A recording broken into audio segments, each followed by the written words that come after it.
Hello everyone! The machine these two workers are assembling is a standing seam lock roll forming machine.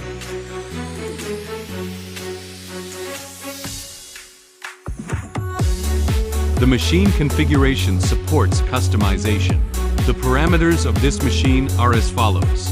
17 rows of forming rollers, made of 45 chrome-plated steel, with a 70 mm diameter shaft.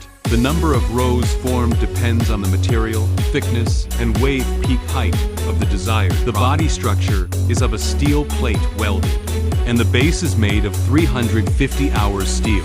The power of the transmission motor is 4 kW, and the power of the oil pump is 5 kW. These are the basic configurations of the machine.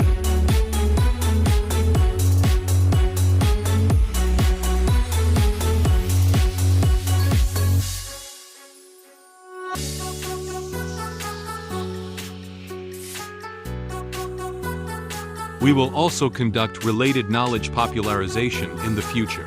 If you decide to learn more, please continue to follow us. Goodbye.